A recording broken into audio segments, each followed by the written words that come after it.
తాకట్లో ఉన్న బంగారాన్ని విడిపించి ఆ రోజున మార్కెట్ ధర కట్టి మిగిలిన డబ్బును మీకు అందిస్తుంది కొమ్మూరి గోల్డ్.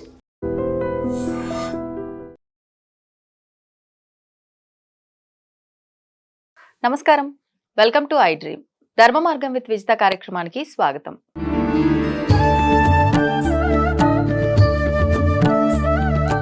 ప్రస్తుతం మనతో పాటు ఉన్నారు ప్రముఖ ఆధ్యాత్మికవేత్త, ఆయుర్వేద వైద్యులు బిజుమల్ల పూర్ణచంద్రమూర్తి గారు. ఇప్పుడు వారితో మాట్లాడి మరిన్ని విషయాలు తెలుసుకుందాం.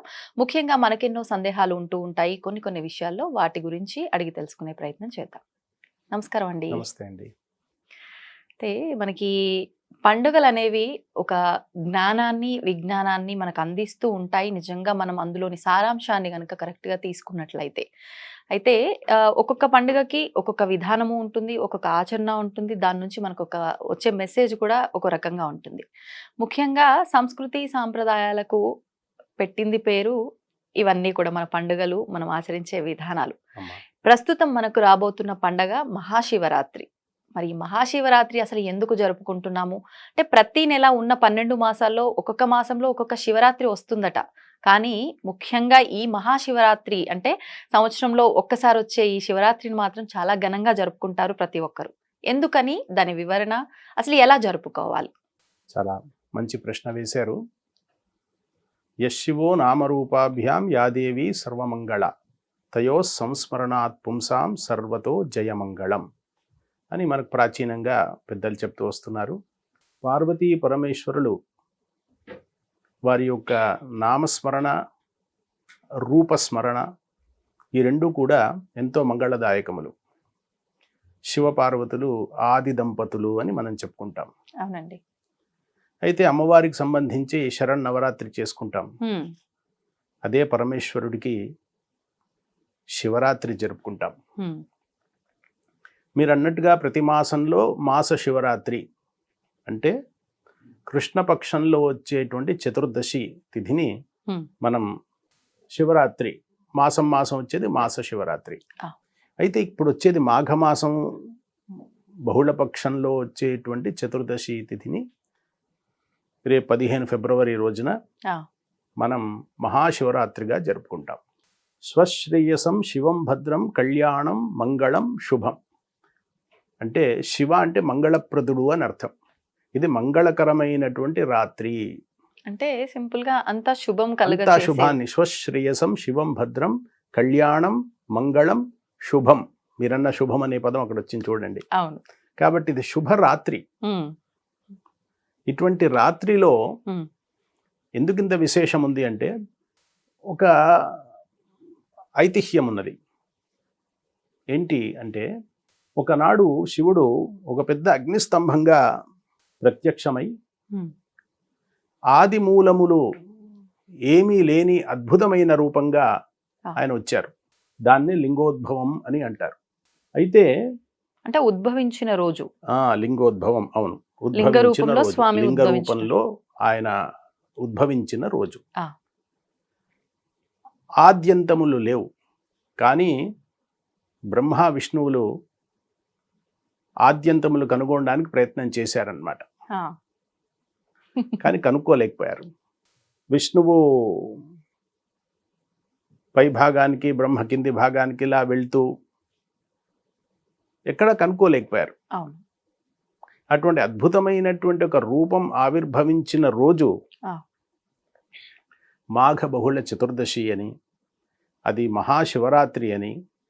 ఆ రోజు లింగోద్భవ కాలంలో అంటే సుమారు 12-1 గంట మధ్య ఉండేటువంటి ఆ నిషీధి సమయంలో ఆ పరమేశ్వరుణ్ణి ఎవరైతే అభిషేకిస్తారో, ధ్యానం చేస్తారో, శివ శివ శివ అని నామస్మరణ చేస్తారో, వారందరికీ కూడా సప్తజన్మ కృతం పాపం స్మరణేన వినశ్యతి అని, జన్మ జన్మాదుల నుంచి వాళ్లతో పాటు తెచ్చుకున్నటువంటి కర్మ, ఆ పాపాన్నంతా కూడా ఆ స్వామి ఆ రోజు భస్మీపటలం చేస్తాడని మనకు అది నిరూపితమైంది. ఒక విశ్వాసం అనే కాదు, ఆ విశ్వాసం నిరూపితమైంది. ఎలా చేయాలి శివరాత్రి అని అడిగారు కదా. అవునండి. శివుడు భక్త సులభుడు. ఆయనకు పెద్ద పెద్ద అర్చనలు, మంత్రఘోష ఇవన్నీ ఇష్టమైన నాదప్రియుడైన అవును. భక్త సులభుడు. ఆ. ఇప్పుడు మీరు వినే ఉంటారు ఒక కథ. ఏంటండి? కాళహస్తీశ్వర స్వామి యొక్క చరిత్రలో ఆ బోయవాడు అవును. కన్నప్ప అని పేరు. అతను మొదట దేవుణ్ణి నమ్మలేదు. తర్వాత శివుడి యందు అత్యంత భక్తి ఏర్పడింది. అతను ఏం చేశాడు? ఆయన తన శివుని యందు భక్తి ఏర్పడిన తర్వాత ఆయన కాళ్లతోనే ఆ శివలింగాన్ని శుభ్రపరిచాడు. ఎందుకు? ఆయన చేతిలో స్వామికి నివేదన చేద్దామని నైవేద్యం పట్టుకొచ్చారు, అభిషేకం చేద్దామని నోటితో నీళ్లు పట్టుకొచ్చాడు. మరి ఎలా శుభ్రం చేయడం? అంతకుముందు పూజ చేసి వెళ్ళిన వాళ్ళ నిర్మాల్యం ఉంది కదా. అందుకని ఆ కాలుతోనే శుభ్రం చేసి గండూషాంబు నిషేచనం పురరిపోహో దివ్యాభిషేకాయతే. గండూషాంబు అంటే నోటిలో అలా పట్టుకొని ఉన్నారు నీళ్లు, అది అని అలా చేశారు. ఆ గండూషాంబు నిషేచనం పురరిపోహో దివ్యాభిషేకాయతే. అటువంటి ఆ మహాశివునికి, ఆ పరమేశ్వరుడికి దివ్యమైన అభిషేకంగా స్వీకరించారట స్వామి. ఎందుకు? ఆ భక్తికి, భక్తి పరవశుడు అంటే ఇక్కడ మనం భక్త సులభుడు, లేని ఆ భక్తిని చూడాలి. నిర్మలమైన నా స్వామికి నేను అభిషేకం చెయ్యాలి అనే ఒక నిర్మలమైన స్వచ్ఛమైన మనస్సుతో అతను వచ్చాడు, స్వీకరించాడు ఆయన. అలా మనం చేయాలని కాదు. అక్కడ ఉన్న సూత్రం ఏంటి? నిర్మలమైన భక్తి. నా శివుడు, నా నా నా స్వామి అనే ఆ భక్తి, ఎటువంటి సంకోచం లేకుండా శ్రద్ధతో చేసుకుంటూ వెళ్ళు.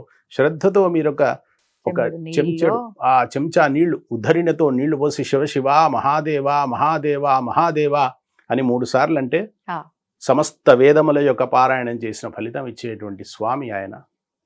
గండూషాంబు నిషేచనం పురరిపోహ దివ్యాభిషేక ఆయతే. కించిత భక్షిత. ఆయన చేతిలో ఏం తీసుకొచ్చాడు? ఆయన బోయేవాడు కదా, మాంసం ముద్ద తీసుకొచ్చాడు, తీసుకొచ్చి పెట్టాడు. స్వామి తినయ్యా. స్వీకరించాడు స్వామి. అలా మనకి ఈ శివరాత్రి రోజు కావాల్సింది ఏమిటి అంటే, మొదటి ద్రవ్యం మన భక్తే. నా శివుడు నా శివుడు నా శివుడు, శివ శివ శివ శివ శివ శివ. ఇలా చూస్తే మీకు పురాణాల్లో ఎంతో మంది భక్తులు, వాళ్ళు భక్తులు కూడా కాదు, దేవుణ్ణి నమ్మని వాళ్ళు అయినప్పటికీ ఆ రోజు ఏ కారణం చేతో వాళ్ళు నిరాహారం ఉండి, ఏదో ఆ సమయానికి ఏదో కారణం చేత వాళ్ళ చేతి నుండి ఒక బిల్వదళం అలా శివుడి మీద పడడం వల్ల వాళ్ళ జన్మ రాహిత్యం ఏర్పడింది వాళ్ళకి. ఇప్పుడు ఈ బిల్వదళానికి శివుడికి ఉన్న సంబంధం ఏంటి, ఎలా ప్రారంభమైంది అనే దానికి కూడా ఏదైనా ఆంతర్యం ఉందండి? బిల్వదళం అసలు లక్ష్మీప్రదమైంది. బిల్వ నిలయ అని అమ్మవారికి, లక్ష్మీ అమ్మవారికి పేరు. ఒక శివుడికనే కాదు అది. ఇప్పుడు మీరు ధనుర్మాసంలో తిరుమల వెళితే వెంకటేశ్వర స్వామి వారికి ఆ నెల రోజులు తులసితో అర్చన చేయరు వాళ్ళు. మిగతా రోజుల్లో, మిగతా అన్ని మాసాల్లో వాళ్ళు తులసి అర్చన చేస్తారు వెంకటేశ్వర స్వామి వారికి. ధనుర్మాసంలో వాళ్ళు తులసి అర్చన చేయరు, బిల్వదళ అర్చన చేస్తారు. అది విశేషం, లక్ష్మీప్రదమైంది. త్రిదళం త్రిగుణాకారం త్రినేత్రంచ త్రియాయుధం త్రిజన్మ పాప సంహారం ఏకబిల్వం శివార్పణం అని శివుడికి ప్రీతిపాత్రంగా మన శాస్త్రం బిల్వాన్ని చెప్పింది. విష్ణువు ప్రీతిపాత్రంగా తులసి దళాన్ని చెప్పింది. గణపతికి ప్రీతిపాత్రంగా దూర్వా చెప్పబడింది. ఇలా ఒక్కొక్క దేవతకు మన శాస్త్రం సమ్మతించినటువంటి పూజా విధానం అది. అలా వచ్చిందే తప్ప వేరొక విషయం ఏం లేదు దీంట్లో. మనకు పెద్దవాళ్ళు చెప్పారు, అలా చేస్తూ వస్తున్నాం. అలా చేస్తుంటే మనకు శ్రేయోదాయకం. ఇప్పుడు మీరు అన్నట్టు పురాణాల్లో శివుడికి సంబంధించి, భక్తులకు సంబంధించి, అంటే ఎంత కఠినాత్మికంగా ఉన్న మూర్ఖులు కూడా మారి శివుడికి అత్యంత ప్రీతికరమైన భక్తులుగా మారిన సన్నివేశాలు మీరు అన్నట్లు చాలా ఉన్నాయి. మంజునాథ స్వామి. అవును. కానీ ఇది కలియుగం. అంటే ప్రతి ఒక్కటి ఎక్కువగా మనం ఆల్రెడీ ఎన్నెన్నోసార్లు మాట్లాడుకుంటాము, పాపం ఎక్కువగా ఉంది పుణ్యం కన్నా కూడా. అంటే ధర్మం 3 పాదాల్లో ఉండాల్సింది పాపం 3 పాదాల్లో ఉండి ధర్మమే 1 పాదంలో నిలిచింది అని చెప్పి. ఇలాంటి కలియుగంలో అంత భక్తితో నిజంగా ఉన్నారా, ఉండగలుగుతారా, అంత ఈజీగా స్వామి ప్రసన్నం అవుతాడంటారా? మరి ఎలా అవుతాడు? అవుతాడు.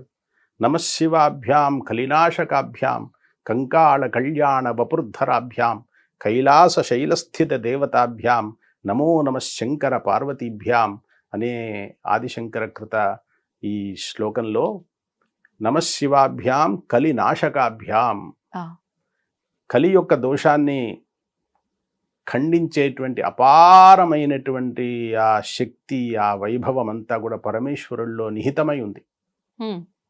ఈ కాలంలో కూడా, ఏ కాలంలో అయినా సరే, ఇంకా మనం కలియుగంలో 5,000 సంవత్సరాలే పూర్తయ్యాయి. ప్రారంభంలోనే ఉన్నాం. 4,32,000 పరిధి ప్రమాణం ఉన్నటువంటి ఈ కలియుగంలో మనం 5,000 సంవత్సరాలే పూర్తి చేశాం కదా. అవునండి. కానీ ఒకవేళ 4,30,000 సంవత్సరాలు పూర్తయిన తర్వాత కూడా ఏ భక్తుడైనా శివ ప్రత్యక్షంగా అంటే ఆ ప్రత్యక్షమయ్యేటువంటి ఆ అనుగ్రహం ఉన్న స్వామి ఆయన శివుడు. ఈనాటికి అరుణాచలంలో, శ్రీశైలంలో, కాశీలో ఎందరికో అనుభవాలండి ఉన్నాయి. ఆయన వస్తాడు, వచ్చి తీరుతారు. ఉండాల్సింది నమ్మకం అంతే. Stay positive, things will happen. అంతే. ఆయన ఉన్నారు. ఆ సకారాత్మక బుద్ధి, ఆ భక్తి వచ్చి తీరుతారండి. ఆయన ఇప్పుడు ఉన్నారు, మన ఎందే ఉన్నారు, మీ ఎందు నా ఎందు. కాబట్టి ఏ యుగం అని కాదు, ఇప్పుడు కృతయుగంలో అయినా రాకపోవచ్చు భక్తి లేకపోతే. అంత మహాయాగాలు, అంత యజ్ఞాలు చేసినా కృతయుగంలో కూడా అట్లా భక్తి లోపిస్తే ఆయన రాకపోవచ్చు. ఇప్పుడు దక్షుడు అంత యజ్ఞం చేశారు, నిరీశ్వర యజ్ఞం చేశారు. ఆ యజ్ఞానికి ఫలితం ఏమైంది? యజ్ఞ ధ్వంసం అయిపోయింది.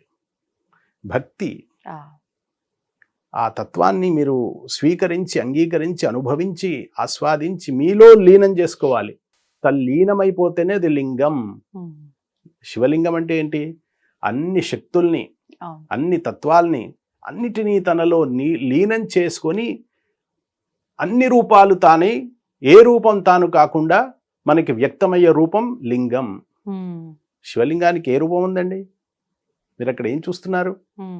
కానీ ఉంది, వర్ణించలేరు మీరు. వర్ణనాతీతమైనప్పటికీ అది అన్ని వర్ణనలకు అదే రూపం. అంతే. అటువంటిదే శివం. సత్యం, శివం, సుందరం. కాబట్టి శివుడు ఏ యుగంలో అయినా, ఏ కాలంలో అయినా తనంతట తానుగా భక్తులకు వశమయ్యేవాడు ఆయన. మరి ఇప్పుడు మీరు అన్నట్లు ఉండాల్సింది భక్తి. ఏ యుగమా, ఏ పరిస్థితి ఏంటి అనేది అనవసరం. భక్తిరేవ గరీయసి. కానీ మరి కొన్ని నియమాలు అయితే ఖచ్చితంగా పాటించాలి అంటూ ఉంటారు కదండి. మరి ఎందుకు పెట్టాల్సి వచ్చింది నియమాలు? భక్తి ఉన్నప్పుడు నియమాలతో పనేంటి? నియమం అనేది నియంత్రించేది మన్ని. నాకు భక్తి ఉంది కదా, నేను పొద్దున 10ంటికి లేస్తాను, నాకు భక్తి ఉంది కదా, నేను శివుడికి దండం కూడా పెట్టను, అలా ఉండదు భక్తి. ఎప్పుడైతే భక్తి అన్నామో ఆ నియమాల భక్తిలోంచి వచ్చేస్తాయి. మీరు ఎప్పుడైతే భక్తి అన్నారో ఆ భక్తి అనే తత్వంలోంచి ఆ నియమాలు తనంతట తానుగా వ్యక్తమవుతాయి. మీరు ఎప్పుడైతే శివుడు నావాడు, నేను శివుడి వాడిని, శివుడు నాలో ఉన్నాడు, అంతటా శివుడు ఉన్నాడు అని అనుకుంటారో అప్పుడు ఆ నియమాలు తనంతట తానుగా వచ్చేస్తాయి. వాడిని ఒకళ్ళు చెప్పనవసరం లేదు. మీకు ఆ భక్తి ఏర్పడినాడు, మీ అంతట మీరు సూర్యోదయాత్ పూర్వం లేస్తారు, నేను చెయ్యాలి, నా స్వామికి చెయ్యాలి అనే నియమాలు వాటంతకు ఏర్పడిపోతాయి. అప్పుడు అవి నియమంగా అనిపించవు. అవి ధర్మాలుగా మీలో ఒక భాగంగా, మీ జీవన విధానంగా ఏర్పడతాయి ఆ భక్తి ఏర్పడినాడు. ఇప్పుడు సింపుల్ గా అంటే ఈ శివరాత్రి రోజు అలా మనం ఆచరించే ధర్మాలు ఏంటో వివరించండి. ఒకటండి, మనం జాగరణ చెయ్యాలి అని చెప్పి ఆ రోజు పొద్దున 10ంటి దాకా పడుకోకూడదండి. అమ్మో రాత్రికి జాగరణ చేయాలి కదా, ఇప్పుడు మనం కాసేపు పడుకుందాం అని అనుకోకూడదు. ఆ రోజు మొదటి నియమం సూర్యోదయాత్ పూర్వం లేవడం, శిరస్నానం చేయటం. ఆ రోజు మీరు చేసుకోవలసిన గృహార్చన, ఇంట్లో దేవతార్చన ఉన్నట్లయితే, మీకు ఏదైనా ఇంట్లో పూజా పునస్కారం అట్లాంటివి ఉంటే అవన్నీ కూడా విధి విధానంగా చేసుకోవడం, నిత్యము ఆచరించేవి చేసుకోవడం. అవన్నీ చేసుకొని స్వామికి నమస్కారం పెట్టి నిరాహారోస్మి దేవేశ అని చెప్పి నేను నిరాహారంగా ఉంటాను స్వామి అని ఉండగలిగినట్లే నా శరీరం సహకరిస్తుంది స్వామి, నాకు ఆ సహకరించే శరీరాన్ని నువ్వు అనుగ్రహించి బలాన్ని ఇచ్చి ఈ నిరాహారము అనేటువంటి ఒక దీక్ష. ఉపవాసం వేరు, నిరాహారం వేరమ్మా. ఏంటండి ఉపవాసం వేరు, నిరాహారం వేరు. తేడా ఏంటి? ఉపవాసం అంటే ఉపసమీపే వసతి, అంటే భగవంతునికి సమీపంగా నివసించేటువంటి ఒక యోగం ఉపవాసం. ఆ ఉపవాసం అనే దాంట్లో మీరు కొద్దిగా ఆహారం అటు ఇటుగా స్వీకరించవచ్చు సాత్వికంగా. నిరాహారం అని అన్నప్పుడు మీరు జలము ఆచమనానికి ఆ జలము అలా తీసుకుంటూ నిరాహారంగా ఉండడం నిరాహార దీక్ష. ఉపవాస దీక్ష వేరు. ఉపవాసంలో అంటే మీరు సంపూర్ణంగా స్వామికి సామీప్యంలో ఉంటారు. మీ శరీర తత్వాన్ని బట్టి, మీ శరీర ఆరోగ్య స్థితిని బట్టి ఏదో ఫలము, మంచినీరు, పాలు అలా తీసుకుంటూ ఉండాలి. కానీ నిరాహారోస్మి దేవేశ అన్నప్పుడు మీరు ఆ రోజు కఠినంగా ఉండాల్సిందే, ఏమి తినకుండా అలా ఉండాలి. ఇప్పుడు ఈ రోజున మనం ఉండాల్సింది ఉపవాసమా, నిరాహారమా? మీరు శరీర తత్వాన్ని బట్టి మనం సంకల్పం చేసుకోవాలి. మీ ఆరోగ్య పరిస్థితిని బట్టి ఉపవాసంగా ఉండండి. భగవంతుడికి అతి సామీప్యంలో ఉండండి. శరీరాన్ని సంరక్షణ చేసుకోవటానికి ఆహారాన్ని సాత్వికమైన ఆహారం మీకు ఎంత అవసరమో అంత తీసుకోండి. దాన్ని ఉపవాసంగానే పరిగణిస్తారు. నిరాహారం అన్నప్పుడు ఏం ముట్టుకోవడానికి ఉండదు. మంచినీళ్ళు తీసుకోవచ్చు. అలా చేసేవి దీక్షలు. ఈ శివరాత్రి దీక్షలో మొట్టమొదట సూర్యోదయాత్ పూర్వం లేవటం, స్నాన సంధ్యాదులు, పూజ ఇంట్లో చేసుకోవటం, వీలైతే దగ్గరలో దేవాలయానికి వెళ్ళి రావడం. శివాలయానికి వెళ్ళి మనం భక్తిగా ఆ రోజు శివుడికి పత్రి, బిల్వపత్రి, మిగతా పుష్పాలు, తెల్లటి పుష్పాలు అయితే శివుడికి ఎంతో ఇష్టం, మల్లెపూలు ఇట్లాంటివి, అట్లాంటి తెల్లటి పుష్పాలు, నారికేళం, కదలీ ఫలాలు, ద్రాక్ష ఇట్లాంటివన్నీ కూడా ఆ స్వామికి నివేదన చేయటం. ఆ నివేదన చేసిందే ఎవరైతే ఉపవాసం అన్నానో అట్లాంటివి ఆ ఫలం స్వీకరించటం, ఇలాంటివి చేయాలి. మరి శివరాత్రి అసలు మొదలయ్యేది ఎప్పుడు? ప్రదోష కాలంలో. పగలంతా ఇలా ఉంటుంది, సాయంకాలం ప్రదోషకాలం, సూర్యాస్తమయాత్ ఆ సమయం నుంచి మొదటి కాలం 6 నుంచి 7, 7:30 అతడి మొదటి కాలం అభిషేకం అని స్వామికి చేస్తాం. రెండవ కాలం మళ్ళీ 9 నుంచి 10, 10:30 ఆ సమయం వరకు రెండవ కాలం అభిషేకం చేస్తాం. అలా మరి మూడవ కాలం లింగోద్భవ కాలం, సుమారు 11:45, 12 నుంచి మొదలుపెట్టి 1 గంట 1:30 వరకు. ఆ సమయంలో మూడవ కాలం అభిషేకం. ఇక 4వ కాలం అభిషేకం అది పరిపూర్ణత అన్నమాట. అది సుమారు 4, 4:30 మొదలుపెట్టి తెల్లవారుజామున 5, 5 సూర్యోదయం వరకు చేయడం. ఇది శివరాత్రి అంటే 4 కాలాల పాటు శివుని ఎందే మనం లగ్నమై ఉంటాం. ఇప్పుడు ఈ 4 కాలాల అభిషేకాలు అందరూ ఆచరించదగినవేనా? అందరూ ఆచరించదగినవే. అందరూ, దానికి వర్ణాశ్రమ భేదం లేకుండా అందరూ ఆచరించదగినవే. వాళ్ళ యొక్క శక్తిని బట్టి యథాశక్తి ఆచరిస్తూ ఉండాలి. అందరూ చేయదగ్గవే. ఇప్పుడు మీరు చెప్పినట్టే ఈ 4 అభిషేకాలు ఆచరించాలి అని అంటే ఖచ్చితంగా రాత్రంతా జాగరణలో ఉండాలి. తత్వమే అది కదా. మరి కానీ అందరూ అలా చేయట్లేదు కదండి. ప్రస్తుతం 12 దాటితే ఇంకా తెల్లవారిపోయినట్లే, మనం అంటే రోజు మారిపోయినట్లే పడుకోవచ్చు. లేదంటే బ్రాహ్మీ ముహూర్తం వచ్చింది అని అంటే ఇంకా అయిపోయింది, పడుకోవచ్చు. అలా చేస్తున్నారు. కానీ శివరాత్రి యొక్క నియమం అది కాదు. శివరాత్రి యొక్క నియమము ఆ రోజు సాయంత్రం సూర్యాస్తమయం నుంచి మొదలుపెట్టి మర్నాడు సూర్యోదయం వరకు కూడా మీరు శివుడి దగ్గరే ఉండాలి. ఉపవాసం అంటే అదే, శివునికి సమీపంలో వాసం అంటే నివాసం చెయ్యాలి. అందుకని ఆ 4 కాలాలు అభిషేకం చేసుకోవడం. మీరు పంచామృతాలే అవసరం లేదండి. పాలు, పెరుగు, తేనె, నెయ్యి, చక్కెర ప్రతిసారి ఒకసారి చేయండి. మిగతా సమయాల్లో మీ దగ్గర ఉండేటువంటి జలం, ఈ ఏదైతే జలం ఉందో ఆ జలాన్ని గంగే చ యమునే చైవ గోదావరి సరస్వతి అని అనుకున్నట్టు స్వామికి శివ శివ మహాదేవ మహాదేవ అని సమర్పించండి. బిల్వదళం వేయండి, పుష్పం వేయండి. ఇప్పుడు ఈ బిల్వదళం అన్నారు, కొంతమంది బిల్వదళాన్ని రివర్స్ లో పెడతారు, కొంతమంది నార్మల్ గానే. ఎలా అయినా పెట్టచ్చు అంటారా? ఎలా అయినా పెట్టవచ్చు. కొంతమంది చెప్పేది ఏంటంటే బోర్లా పెడితే లక్ష్మీప్రదమని, ఉమ్. ఇలా పెడితే సౌభాగ్యప్రదమని ఆహాహాహా. అలా అంటూ మన ఉంటారు. అంటే మన ఇంకా కామ్యాన్ని బట్టి మనం కామ్యాన్ని బట్టి ఏదైనా మీరు ఎలా పెట్టినా స్వామి మీకు స్వీకరిస్తారు, ఇవ్వాల్సింది ఇవ్వాల్సింది. యథాయోగ్యంగా యథోచితంగా ఇస్తారండి. అంతే అంతే. ధన్యవాదాలండి, చాలా చక్కటి వివరణ ఇచ్చారు మహాశివరాత్రి గురించి, స్వామి వైభవం గురించి అంతా కూడా. ఆ శివుడి అనుగ్రహం అందరికీ ఉండాలని చెప్పి ప్రార్థిస్తూ ఓం నమః శివాయ. నమస్తే. శివాయ గురవే నమః. దీన్ని తవ్వండి, తవ్వుతూనే శివలింగం. పరమాత్మకు జీవా సరే దాన్ని అట్లా కప్పేసేయండి, చూపించదండి. Krishna is there. మూర్తి పూజ కాదు, సాక్షాత్ బ్రజేంద్ర నందన భగవాన్ ఉన్నారు మూర్తిలో. ఏమీ ఆశించకుండా ఆరాధించే వాళ్ళు కూడా ఉన్నారా ప్రభుజీ? నిజమైన భక్తి అంటే మనకు తెలియదు కాబట్టి